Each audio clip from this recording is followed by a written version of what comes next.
వృందావన్‌కి దగ్గరగా ఈ ISKCON temple ఉంది. ఈ ఇస్కాన్ టెంపుల్ ఖచ్చితంగా చూడాల్సిన టెంపుల్ వృందావన్ సైడ్. నేను చెప్తున్నా గదా! అసలు దేవుళ్ళని చూస్తుంటే వచ్చే ఆనందం మాత్రం ఏం చేసినా రాదు. ఇక్కడ మనకు పెద్ద హనుమాను, వినాయకుడు ఉన్నారు.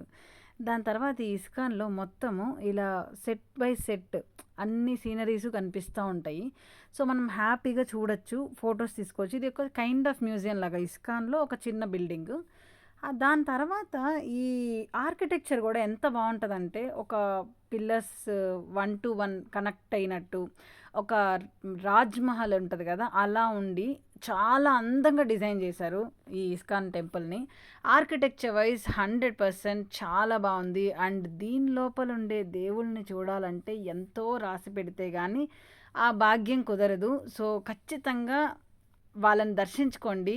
ఎందుకంటే వృందావన్‌లో ప్రేమ్ మందిర్‌లో దేవుడిని చూడడం ఒక ఎత్తైతే, వృందావన్ నుంచి 1 కిలోమీటర్‌లో ఉండే ఈ ఇస్కాన్‌ని మాత్రం అస్సలు వదలకుండా వెళ్ళి మరీ చూడండి. వీళ్ళు ఎంత బావున్నారంటే ముద్దుగా, అందంగా రాధాదేవి యొక్క అందం ఈ ప్రపంచంలోనే ఎవరికీ లేదు. అంత బ్యూటిఫుల్‌గా ఉంది. అండ్ కిట్టయ్య ఎంతో ముద్దుగా ఆమె పక్కన అలా నిలబడుకొని చూస్తూ అందంగా, ఆహ్లాదంగా ఉన్నాడనమాట. దాని పక్కనే బీహారీ అనేసని గుడి ఉందనమాట. అది కూడా విజిట్ చేశాము. సవ్యంగా అన్నీ జరిగింది. వృందావన్‌లో అన్నీ చూడడం జరిగింది. ప్రేమ్ మందిర్ కూడా చాలా బావుంటుంది. రాధాకృష్ణుల ప్రేమకు నిలయం ప్రేమ్ మందిర్. సో, రాధే రాధే ఈమె యొక్క అందం, ఆయన యొక్క కళ ఎంత బావుందంటే నా నోటితో నేను చెప్పలేను. ఎలా ఎక్స్‌ప్లెయిన్ చేసినా అది తనివి తీరని ఒక ఎక్స్‌పీరియన్స్. సో, ఇవన్నీ మిస్ అవ్వకుండా చూడాలంటే ఖచ్చితంగా మీరు వృందావన్‌కి రావాలి. బెంగుళూరు నుంచి వచ్చేటట్టయితే మాత్రం కరెక్ట్‌గా 950 స్పెండ్ చేస్తే 2 రోజుల్లో మీరు ఇక్కడికి రీచ్ అయిపోతారు. So, 36 hours journey. But still చెప్తున్నాను గదా!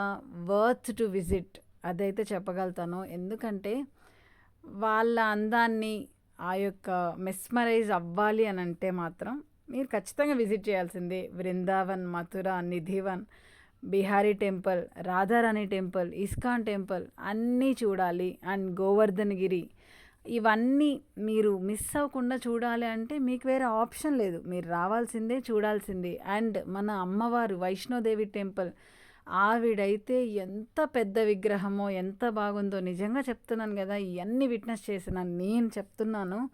మీరు ఖచ్చితంగా విజిట్ చేసిన తర్వాత చెప్తారు రాధే రాధే అని.